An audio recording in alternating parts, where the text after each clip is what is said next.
Hello everybody and welcome back to Gaming on Caffeine. My name is Isaac and we are back playing some FTB Infinity for episode 16. Now, at the end of last episode, we set up a auto-spawner inside of this little, room, I guess, that our smeltery is in to auto-spawn some villagers, drop them into the smeltery, and get ourselves some liquefied emeralds. Now, the only problem with this setup was power. As soon as we turn this lever on over here, and this thing starts to work, the idle tick here runs down to 0, our power runs out like that. It runs out so fast, it's not even funny. You'll see it's going up right now. It's kind of a nice little backlog, but eventually the power in... Oh my... Hello.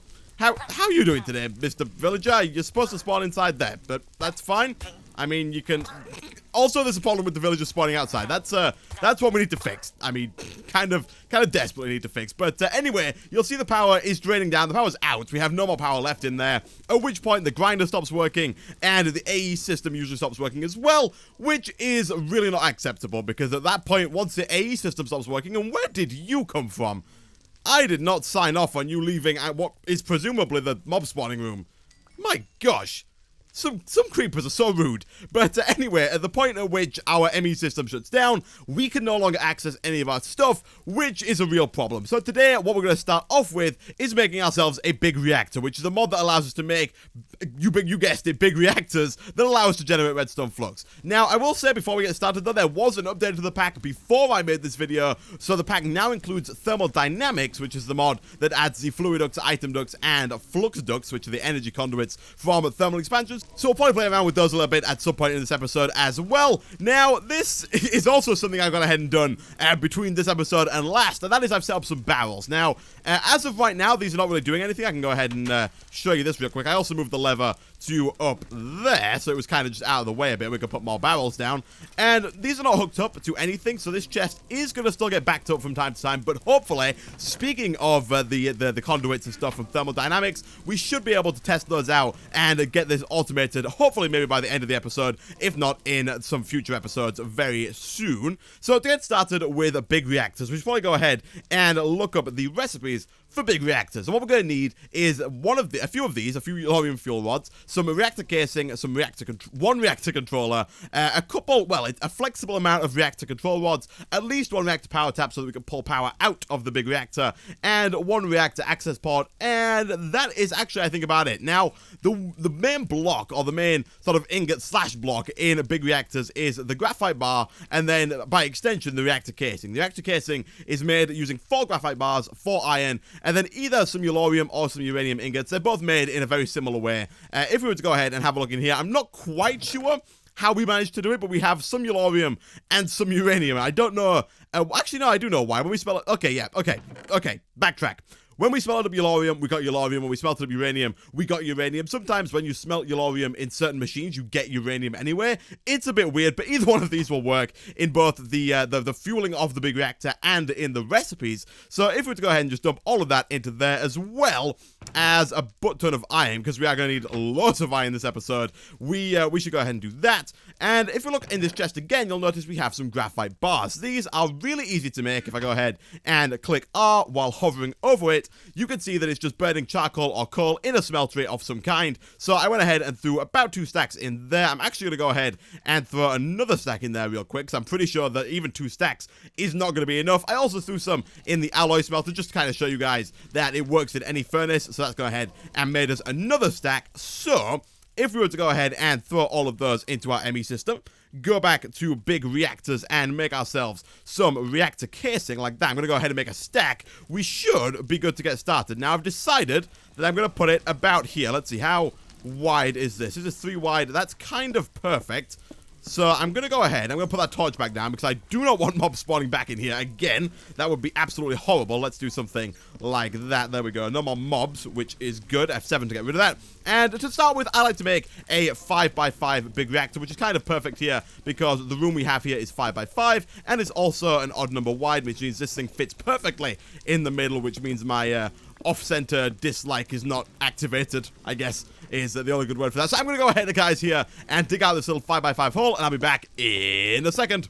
Okay, so once we've got our little 5x5 hole over here, we can actually start to build our big reactor. So, for those who don't know, the way the big reactors works is basically, in its simplest form, you build a reactor, give it fuel, and it produces redstone flux, which is kind of, it's actually a really simple mod, in all fairness. But the cool thing about big reactors is that it's kind of fully customizable, in that you can make this reactor as big or as small as you want. Now, I believe the smallest is 3x3, because you'd have to have a little gap in the middle for the fuel rods, that we'll get to in a second. But I usually like to start with a 5x5 reactor, something like this, because it produces quite a lot of redstone flux, and once you've kind of got to the mid-game, it's not all that hard to make. Now, one thing I just did there by accidentally placing a block there, if you do that, and leave it there, it will not form the multi-block. So just be careful, make sure you don't have any additional blocks around the big reactor, and then once you've got kind of the outer frame, which looks something like this, of course you can empty the floor, you have a choice. You can either fill in these sort of inside bits with either reactor glass or just reactor casing. Again, reactor glass is just made by putting reactor casing in a crafting table with glass either side of it. It's really easy to make, but I'm going to go ahead and just use this for most of the sides here, because we're not really going to be able to see it, and reactor casing is a little bit cheaper. It just doesn't use those 2 glass, which is not really too big of a deal, but it does make it that tiny little bit cheaper, which I guess is kind of nice in the long run. So we can go ahead and do something like this, and don't forget the top up here, like so. And then I'm actually going to make the front, some of the front, out of reactor glass, because I like to be able to see through the front into the big reactor, where we can see the fuel rod and also any coolant that we choose to put in there, which also we'll get to a little bit later on in the episode. So what we need to do now is get ourselves the main components that make up the big reactor, because right now all we have is reactor casing. I'm going to go ahead and take a little bit more of that and head on back over to the big reactor mod. Now, like I said, we're going to need a controller.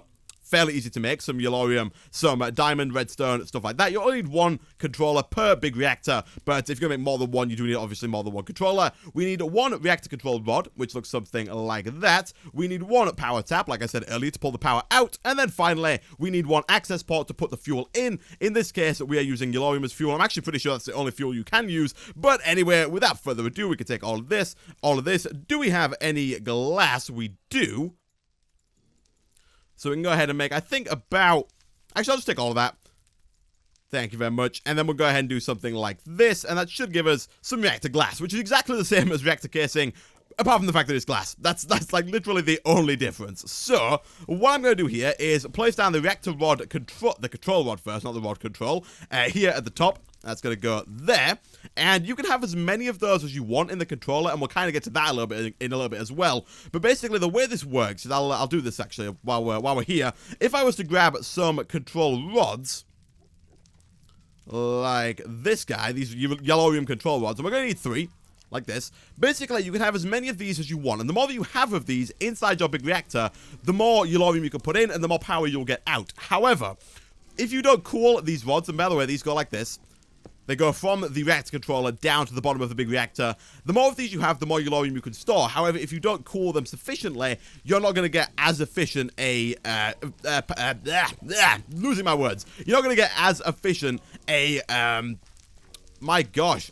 You're not going to get as efficient fuel usage. So if you put a stack of yellorium into your big reactor and you have like 9 of these, if we filled all of these spaces here with yellorium, we would get a lot of power really quickly. However, the yellorium would burn really, really fast, and we wouldn't get as much redstone flux as we would have over time by just having 1 surrounded by a really good coolant. So we'll get to coolant in a second, but that's basically how that works, and that's how the fuel rods work. Finally, all we need to do is get our controller, get ourselves our rednet port, which is not a rednet port, not to be confused with a rednet port. This is a reactor power tap. Don't get those confused. The rednet port is something completely different. And then finally, we can go ahead and fill in the rest of this with glass like so. And for the time being, just to save on me smelting up glass, we can go ahead and do something like that. And if it's worked, you'll see it forms a nice little multi-block. I'll go ahead and get rid of this real quick just to show you that again. Not a multi-block. Multi-block. Nice. So basically, this is a fully functioning big reactor. What we could do now is we could go ahead and grab some yellorium, or some uranium, either again would work. For the purposes of this, I think we have more yellorium, so I'm going to go ahead and take some of that, and we could throw it into the big reactor in the access port here, make sure this is where you put it in. The reactor does produce waste in the form of cyanide, which will come out of this little blue slot when it's done. But you'll see that we have 8.3% fuel. Obviously, you can get more fuel in there if you have more of those rods. So we can only hold, about 10, 12 ingots worth at a time, which is not a lot, but this is a small reactor to get started with. And basically, if we go ahead and click Activate Reactor, it will start producing redstone flux. Eventually. You'll see there we go, it's going up 20, 30, 40, and so on and so forth. It tells you how many millibuckets per tick it's using of the yellorium, and it's showing you its fuel reactivity down there, which is all kind of nice as well as temperature. This thing does produce more redstone flux. The more yellorium you have in there, it gets hotter and produces more redstone flux, and as of right now, this thing is producing 61.6 redstone flux per tick, which, in all fairness, is kind of terrible, because right now we have 2 generators down here running on charcoal that are producing the exact same thing and required nowhere near as much work to set up. So what we can do to make this thing more efficient and produce more power is add some coolants. Now, there are a lot of coolants that you can use. I'm jumping to the top, and you'll see why in a second, because I really don't want to open the front of the reactor again. There are a couple of coolants you can use, and you put them around the reactor control rods to cool down the core, essentially, and make it more effective at using the fuel. Now, like I said, there are a bunch of them. You can use things like water. Water's a pretty basic one, and actually not really all that good. Some of the more effective ones, and I'm just going to break in here and get all this stuff. By the way, it does retain its yellorium. You can see it's still in here. If I was to reassemble this big reactor, it would still be there, which is kind of cool. We haven't lost that yellorium, is what I'm trying to say there, but like fumbling over my words all over the place. But some of the better coolants you can get include destabilized redstone, resonant ender, and the best one is jelly cryothium. You can also use blocks like diamond and gold, which are also really good, but are also really expensive. Jelly cryothium is the best. However, we don't really have the stuff right now to get ourselves a bunch of jelly cryothium. What we do have is a butt ton of ender pearls. So what we're going to do is we're going to go ahead and make the coolant for ours resonant ender, which is actually, well, I think maybe the second or third best, which is kind of cool. And this also links in to something we're going to want to do later on in the series as well. But for now, in order to get ourselves some resonant ender or liquid ender pearls, we are going to need a magma crucible. This thing over here, fairly simple to make. It's a machine from thermal expansion, and if we go ahead and, like always, get ourselves a machine frame, make sure you get a basic one. We could upgrade this later on if we wanted to, but for now, basic will do just fine if we happen to have any glass, which we never seem to do. Do we have any sand? That's not how you spell sand. Do we have any sand? We have a little bit of sand. Quick tip for those who didn't know, you can go ahead and throw cobblestone in the macerator. That will turn it into sand, and then because of our setup right here, we'll automatically smelt it to glass, which is kind of useful. But I guess for the time being, what we're going to have to do is just go ahead and smelt that up in there. You'll also see we have some nether bricks. That's because if we look at the recipe again for a magma crucible, we'll see it requires 2 lots of nether brick. Look at that. It's as if I knew. It's as if I knew. And whilst we're waiting for that to finish up, we can go ahead and start working on some of the other stuff. I'm pretty sure we can't make the leadstone energy cell yet. No, we need 4 more glass for that. We can, however, go ahead and make the reception coil. And we can also go ahead and start making some... Do we have any invar? We don't. We can go ahead and start making some invar using the iron and a little bit of ferrous. I really hope we have some. We do. Thank goodness. I was kind of worried there that we wouldn't have any ferrous. We need 8 invar, which means we need at least 3 sets. So we're going to need 1 more piece of ferrous. That should get us 9 invar in total. And of course, like I just said, we need 8. So we can go ahead and throw you in there. I'll take these out of here. That's for making paper later on. And we can go ahead and throw you in there. Remember, for every one of these ferrous that you have, you're going to need 2 iron over there. And my gosh, I'm going to get myself a flipping noise suppressor. And for the life of me, I cannot remember what it's called. It's called a sound muffler. It's what it's called. My goodness, that mob spawner is ridiculously loud. Like, stupidly loud. So I'm going to go ahead and do that. We're going to go grab some wool from our little sheep farm outside, and we're going to shut those mobs up, because there are blazers, there are flipping skeletons, there are zombies moaning, there are witches cackling, there are cats all over the place, and it is driving me insane. So we're going to go shut those guys up, and then we can continue on and get all our stuff once the glass is finished. So... Let's go throw this stuff in here. We won't use the brown wool. We'll use the white wool here because we got a ton of the stuff. Thank you very much. And then we'll put this down. For now, I'm just going to put it, like, right there. And that should silence them a nice little bit.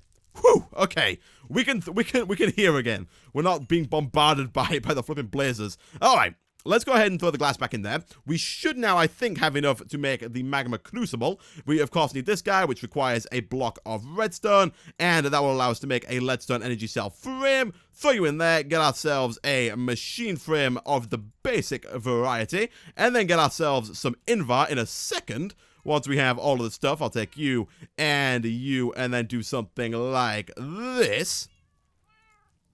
Get us 9 invar blend, smelt that up in the alloy smelter. Whilst that's doing that, I actually don't think there's anything else I want to do. I think we're, like, on top of the game here. Cool. Let's take the glass out there. I will take the steak. We might want to eat that at some point. And it really doesn't belong in the ingots chest over there. How are you doing on that? That's 3. We're about to get 6 and then 9. Whilst that's smelting up, we can take a look at the item ducts, the newly added item ducts from the thermal dynamics mod. These things are pretty cool. They require 2 tin and either some fused glass, which is all quartz in the alloy smelter, or hardened glass, which is pulverized obsidian and a pulverized leadstone. I'm going to use the alloy smelter again because I don't feel like making an induction smelter when I don't have to. But if you want to prepare for that so we can sort out our barrel system with the mob farm, we can go ahead and grab some obsidian. I didn't mean to take all of it, but that's fine. We can grab some obsidian and we can start pulverizing some of that up. I'm going to go ahead and throw 16 in there. And then we'll pulverize some leadstone, some lead up in just a little bit. We should be done on the invar. Very nice. We can throw you in there. Get ourselves 2 invar gears like so. 1, 2. And then for like the 50th time, we can go ahead and type in magma crucible and get ourselves something that looks like this. Nice. And of course we need to hook this thing up with power, so for now we're going to go ahead and break this with our drill, which is pretty much broken, so I'm going to throw that into the generator as well. We really need to set up some sort of industrial craft storage cell so we can charge those things up faster. That would be very nice indeed, but never mind that. That's for another episode. That's future Isaac's problem. For now we can throw this in here, and basically what the magma crucible does is it stores a butt ton of power. Like, this thing could store 400,000 redstone flux in its internal buffer, and that's because it uses a lot of power. Unlike the pulverizer, which can only store 48,000, this thing uses a ton of power, and you can use it to turn things like ender pearls into liquid ender pearls. You can turn redstone into destabilized redstone, which is liquid redstone. Liquid ender pearls is actually called resonant ender, and that should start to work any second now. However, like I said, our power situation is not the best right now. We should probably actually go ahead and try and hook this big reactor up, even though, actually no, it's not even running right now. We turned it off. No, it's off. Oh geez. Okay, that's gonna take a while. That's gonna take a while. I think what I'll do for the time being is turn off the grinder here, because the grinder is using a fair bit of power, and whilst that's off, we can go ahead and work, and whilst we're waiting for these things to smelt up, we can go ahead and work on these item ducts. So let's grab some lead. And we'll grab like 3, I guess, or 4. 4 sounds good. And we'll go ahead and pulverize that up. We can take 2 of those actually and throw them into the sag mill, make this twice as fast. And then we should be able to go ahead and make ourselves some of the item ducts. And there are 2 varieties, by the way. There's the normal item duct, and then there's the opaque item duct, which is a bit easy to make. It's just some lead. You don't need the obsidian, but it's not transparent. You can see it's in brackets, opaque, which means you can't see what's going through it. I kind of like to see what's going through it, even if it's just going to be underground and we're never ever going to see it. It's probably a bit of a silly move on my part, but hey, I kind of like it. So we can go ahead and make sure you turn alloy mode on. Oh, I'm going to put it to all smelting for now, and we throw both those in there like so. No, don't smelt up the lead. Ah, no, why you do this? Item duct. Was that right?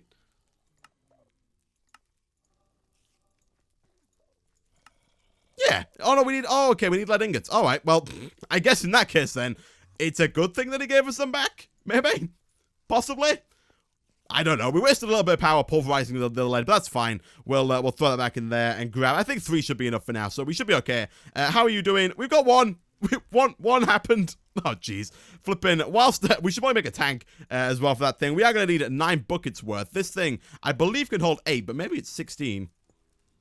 Oh, it's 16. If you look at the top there, it's really small. I'm not quite sure why they made Whaler so small in the new updates. I know some people found it, like, obtrusively big, but 16,000 millibuckets, so up to 16 buckets worth of stuff. If we set the top here to an output, it's going to go ahead and put all of the liquid ender pearls up there. That's probably going to take ages to go ahead and smelt up. And by the way, the thermal expansion machines do run faster when they have more power. So if the power's like up here, it's going to run faster than if it's down here. So just kind of bear that in mind. Anyway, we got ourselves ourselves some hardened glass. We can throw that in there, and we should now be able to make ourselves some item ducts. Here we go. Boom. Boom. I'll take 3 sets of those, I guess, for now. We're not going to need anywhere near 18, but that's fine. And if we head on down here, what we can do is we can hook all of these up. And actually, I'm going to turn the spawner off, because the fans are kind of annoying to work around. I'll turn all those off. The blazes will fall. That's fine. That's fine.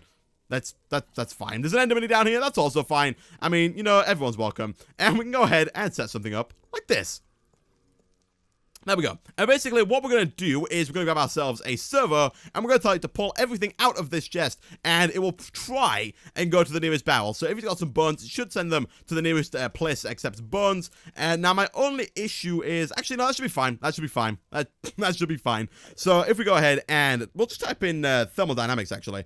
If we do, for those who don't know, by the way, you can go to NEI subsets mod, and then scroll down to thermodynamics, and then if you shift left click, it'll actually put all the stuff from that mod in NEI for you, which is kind of cool. Bit long and arduous, but it does get you there. And in the new thermodynamics, by the way, if you haven't seen my mod spotlight on this, I've done a mod spotlight that covers all of this stuff. I'll link it down below for you if I remember. But anyway, we can get some of these filters. If we go further on, we got retrievers, and finally servos. We want a server, and to be fair, we kind of want at least a reinforced server. This thing is made with some hardened glass again. Do we have what it takes? Almost. The reason I want a reinforced server is because it has internal redstone control, which is kind of nice. We do need some electrum for that, so we are going to need to get some gold and some silver. Like so. And I'm going to guess here that we can make electrum in the alloy smelter. Is that right?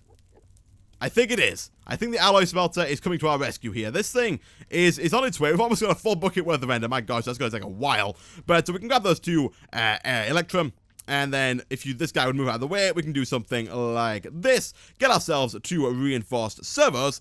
And if we were to do something like this, and right-click this on the little duct part that's connecting to the chest, like so, that's going to go ahead and install a server. And then if we were to right-click on it, go up to the redstone control and set it to ignore redstone, it should start to pull out anything it can pull out and send it to its respective chest. You can see bones are going around to bones. We are getting attacked by blazers, which is always just barrels of fun, you know.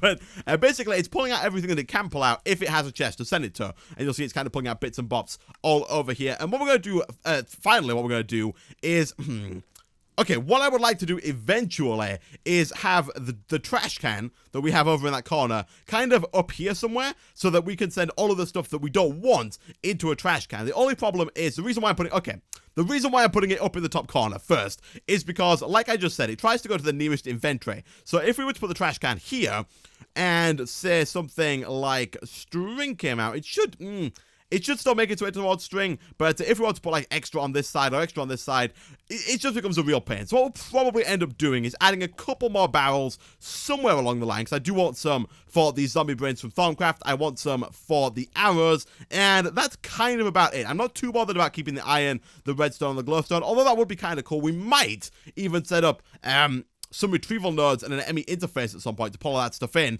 but that's future stuff. Anyway, what I'm going to do for now, guys, is we're going to leave this here. This should keep our system fairly clean. It's obviously not going to pull out the bows, which is a bit of a pain, but it should keep it fairly clean for now, taking all of this stuff out. You are not supposed to be there. You are supposed to be ender pearls. That is not where you were supposed to be. Again, we should have probably gone ahead and locked that, and we did waste an ender pearl just there, but that's fine. So what I'm going to do is I'm going to go ahead, I'm going to wait until we have 9,000 millibuckets of resident ender. I'll be back in a second.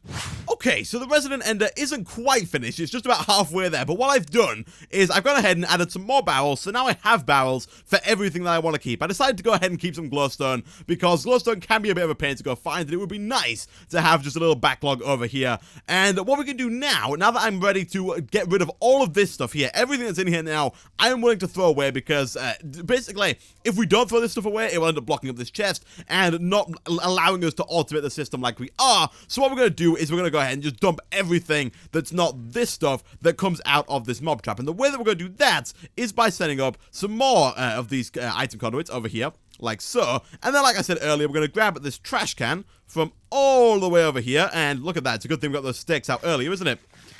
We can eat these.